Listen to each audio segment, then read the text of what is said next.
My dear friend, let us start discussion. आज का first topic Narcondam island. हम जानते हैं नारकोंडम आइलैंड एक वोल्केनिक आइलैंड है जो अंडमान सी में लोकेट है, जिसका आइलैंड राइज करता है 710 मीटर सी लेवल से, और यह पार्ट है अंडमान आइलैंड का। अगर इसका मेन बॉडी का बात कर लिया जाए तो lie approximately 124 kilometre to the waste.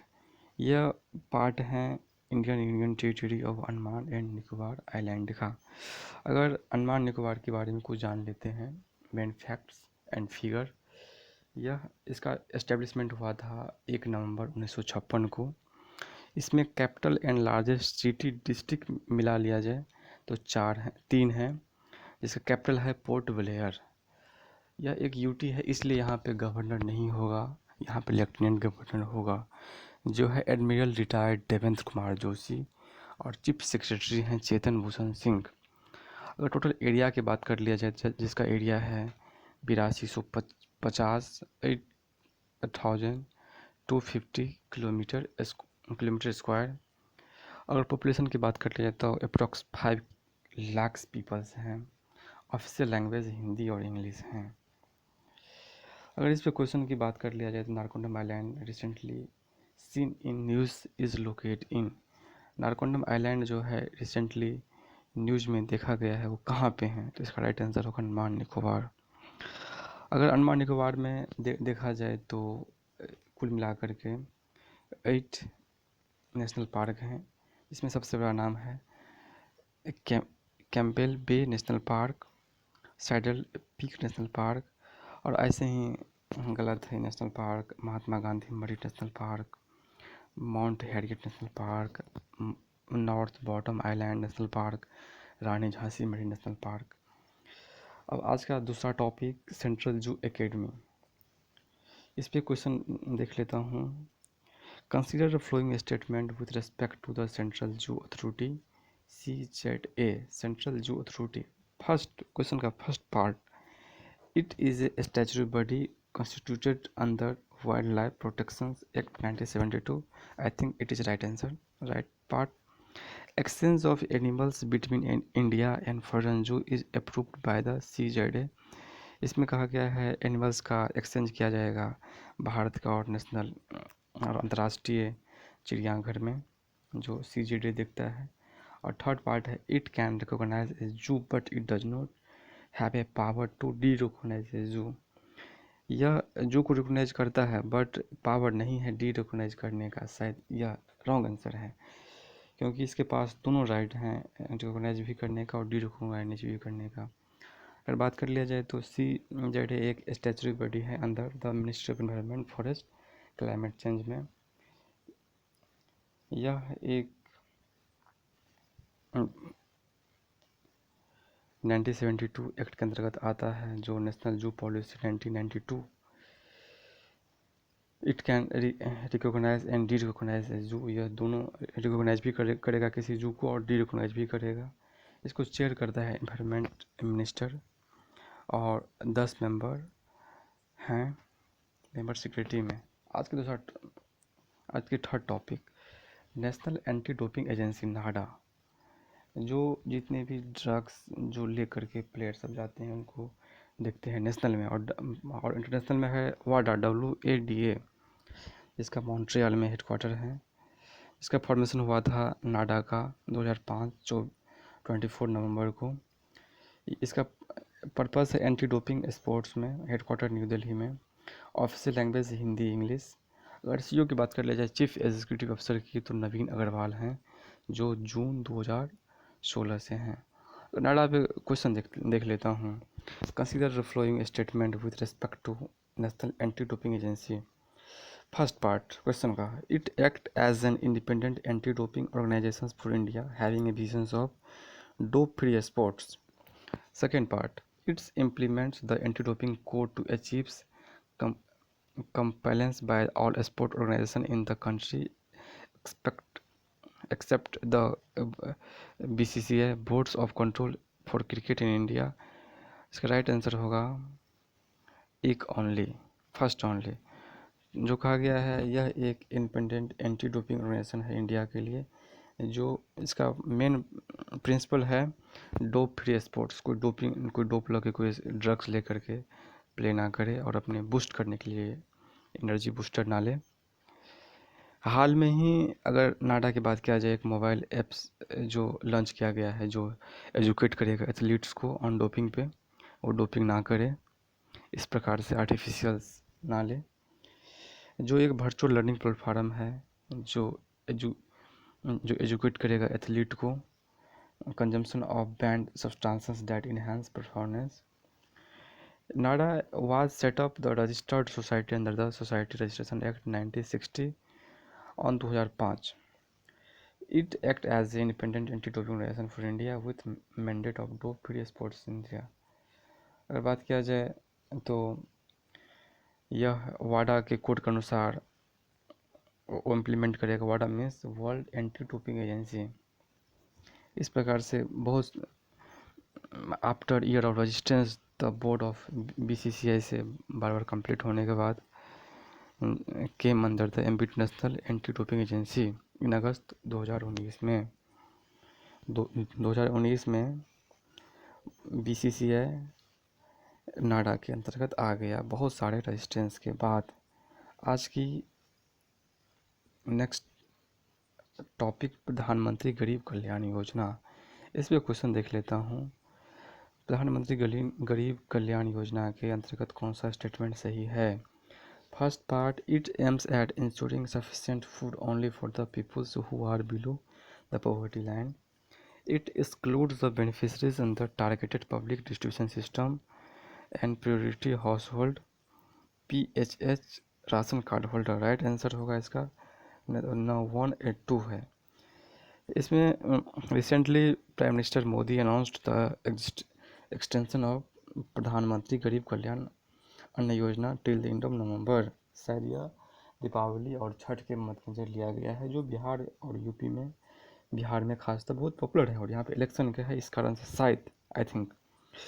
It aims at ensuring sufficient food for the poor and need during the covid lockdown. यह इंश्योर किया गया है सफिशिएंट फूड पुअर के लिए और जो नीडी पीपल हैं.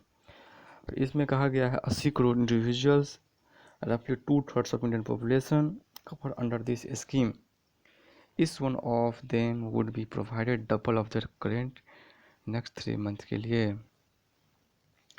आज की नेक्स्ट टॉपिक है red plus. Red means reducing emission from deforestation and forest degradation. इस पर अगर हम क्वेश्चन की बात कर लिया जाए तो कौन सा स्टेटमेंट रेड से रिलेटेड सही है? It creates a financial value for the carbon storage in forest by offering incentives for countries to reduce emission from forest island. Second, it incentivizes developed countries by offering result-based payment for the result-based action. अगर इसका right answer बात कर लिया जाए, right answer है right answer होगा इसका it creates, जो एक फाइनेंशियल वैल्यू क्रिएट करता है कार्बन स्टोर्ड फॉरेस्ट में, जो इंसेंटिव देगा, जो इमिशन कम करेगा फॉरेस्टेड लैंड पे. अगर इससे रिलेटेड बात कर लिया जाए तो Uganda has become the first African country to submit result for reducing emission from deforestation and forest degradation to the UNFCCC. यह एक यूनाइटेड नेशन जो क्लाइमेट कंजर्वेशन से रिलेटेड है, जो एक mechanism developed by the parties to the UNFCCC. इसका aim है emission को रिड्यूस करना, forestation and forest degradation plus and sustainable management of forest and conservation of enhancement forest carbon stocks. अगर इसकी बात कर लिया जाए तो it incentivize develop countries by offering result based payment for result based. और इसका अगर कुल मिलाकर बात कर लिया जाए, इसमें इंसेंटिव क्या आ जाएगा, जो कम रिड्यूस करेगा ग्रीन हाउस गैस एमिशन. अगर बात कर लिया जाए प्रधानमंत्री स्वनिधि पोर्टल, जो ministry of housing and urban affairs launch किया है PM स्वनिधि पोर्टल. इसका काम है end-to-end IT interface to user from available benefit in the scheme, जिसको डेवलप किया है सीडबी। अगर इसका काम है स्कीम नेक्स्ट 21 मंथ में इम्प्लीमेंटेशन करना। आज की last topic Namdapha National Park. जो नामदफा नेशनल पार्क यह लाई करता है international border between India and Myanmar within the challenging district in the state of Arunachal Pradesh में।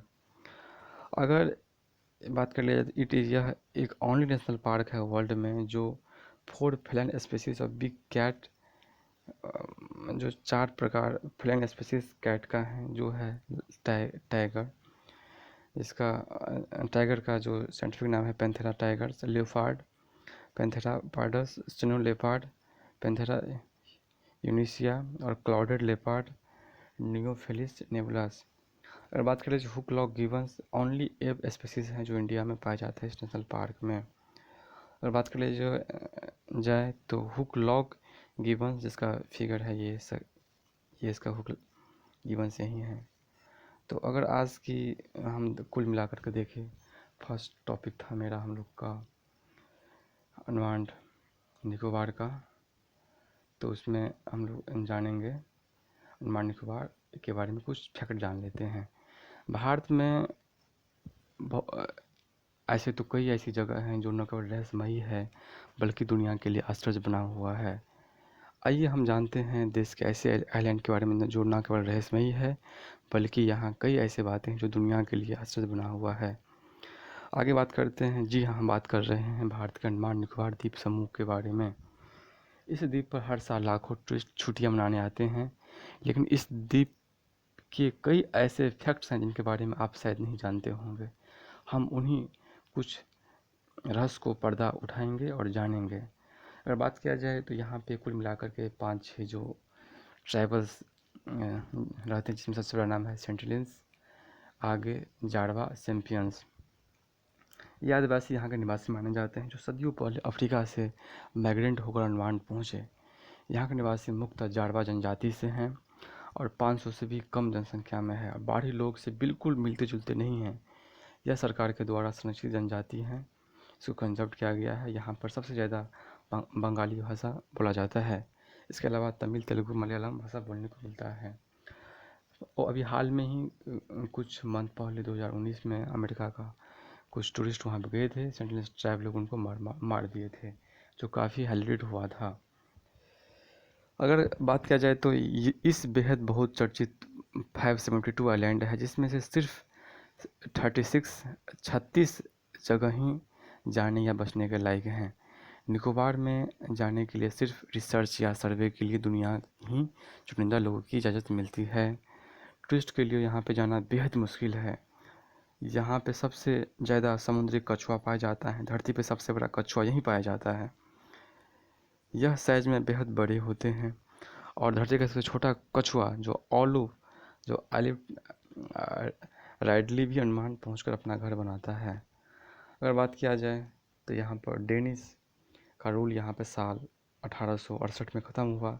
ऐसा इसलिए हुआ कि ब्रिटिश ने इसे खरीद लिया था। इसके बाद आइलैंड का पूरा अधिकार अंग्रेज़ के हाथ में चला गया। अंडमान के 2 आइलैंड के नाम ईस्ट इंडिया कंपनी के 2 अफसर के नाम पर रखा गया है, जिसका हम लोग नाम सुने, हैवलॉक और नील आइलैंड। इस प्रकार से माय डियर फ्रेंड, आज हम जाने अंडमान निकोबार के बारे में कुछ फैक्ट्स एंड फिगर। दोस्तों, मेरे चैनल को लाइक एंड सब्सक्राइब करें for motivation they next video continue करने के लिए। Okay, good luck.